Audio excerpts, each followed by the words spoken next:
Don's Wife, Chapter 4.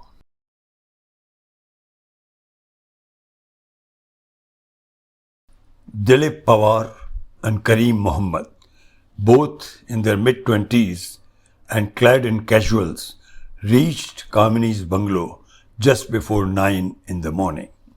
They parked their tempo obliquely across the bungalow near the junction with another lane. Whenever on a job, they were careful to park in a way that facilitated easy getaway. They lazily alighted and strolled over to the bungalow, crossing the deserted avenue lined with leafy trees. The security man, who apparently had known them, spoke with familiarity. "Kya hai Dilip? Kareem? So early in the morning?" "Following orders. Bhabhi home?" asked Dilip. "Nah, expected soon though," said the guard as he opened the gate for them to enter. Kareem opened his cigarette packet as both of them leisurely walked the paved driveway. Each took a cigarette and headed for the stone bench near the hedge bordering the lawn. As he lit the cigarette, Kareem remarked, "The call must come now. It's 9 already." He had barely finished his sentence that his mobile rang. He took a puff and answered the caller after identifying him on the screen. "Salam bhav." "Sab theek hai?" "Ji bhav." "Give the phone to Dilip." "Yes bhav." He answered and handed over the phone to Dilip after a nod to him. "Pranam bhav." "Jeete raho." "Here, talk to bhai." Bhav handed over the phone to Harsh. Both exchanged a deep look before Harsh spoke into the phone. "Dilip," his voice sounded hoarse. "Good morning, bhai," he said very deferentially, while also dropping the cigarette. "Morning. Everything is ready now?" Dilip's hand involuntarily went to the gun inserted in the back pocket underneath his loose shirt as he said urgently, "Yes, bhai." "You know who it's going to be?" "No, bhai, how can I? I'm told to open the envelope only when you call me. I was told somebody was to come from outside." "Right, you open the envelope after I hang up.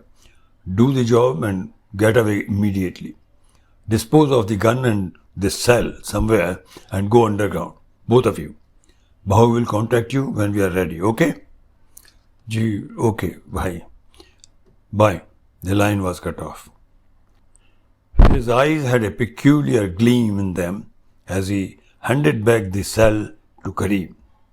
Then he opened a button of his shirt and withdrew the small sealed envelope inserted in the waistband of his trousers. Unhurriedly he tore it open and unfolded the small sheet of paper.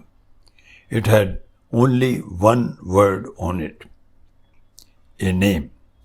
He almost got blanked out, and the paper fell from his hands. Kareem was shocked to see him collapsing onto the bench, and confusedly he picked up the paper from the ground, and he too almost fell into the bench. The world started reeling for both of them. Dumbfounded, they gawked at each other in utter disbelief. Kareem brought the paper close to his eyes again, as if he were mistaken in reading the name. Still unable to utter anything, they were now already sweating profusely and shaking their heads vigorously as if in denial. Suddenly Kareem sprung up, his eyes almost bloodshot, and said as if in revolt, "I can't do it. A woman, and that too bhabhi. There is some mistake." Dilip also got up with a start and said almost protesting, "What fucking mistake, yaar? Kutub himself came with the envelope." He seemed completely disorientated, tears of anger flashing in his eyes as he argued, "You know how he is among the trusted ones of bhais." I know. Kareem was completely flustered. He took quick, uncertain movements in his place.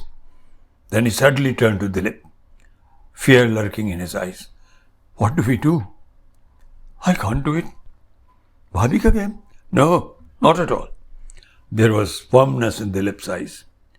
Then, nikalte, and he sprung towards the gate, Karim following suit. But they had barely gone a few flying steps that they saw the gate opening in front of them again and a Honda entering the driveway, followed by the security jeep. They froze in their place as they saw Kamini alighting from the Honda. She greeted them affectionately as she walked towards them. Arey, Dilip, Karim, both of you here? After so many days? How come? What happened?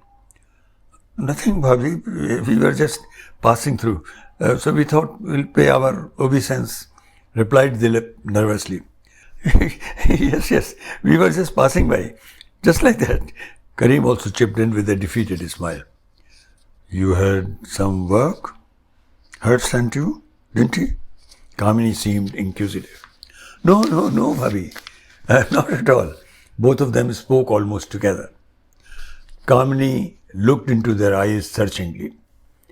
Finding nothing amiss, she smiled and said lightly, Okay, come on in then. Have tea before you go. No, Bhabhi, we really can't wait. I just received an urgent call. There is some personal lafra. We would have stayed for the tea otherwise. Karim seemed even more shaken. Acha, that's the reason that you two look a bit shaken? Yes, Bhabhi. Once again, both of them blurted out together. Okay then, run along, both of you. Go, she said, smiling. Both of them really flew, waving their hurried byes. Kamini also waved back and then moved over to her plants in the driveway before going in. Once out of the gate, as both of them sprinted to their tempo across the lane, Dilip said in a frightened tone, We must go underground as soon as, or else Bhai will really have us cut into pieces. After her putter-potter with the plants, Kamini languidly entered the small covered area alongside the stairway leading to the main door and pressed the doorbell.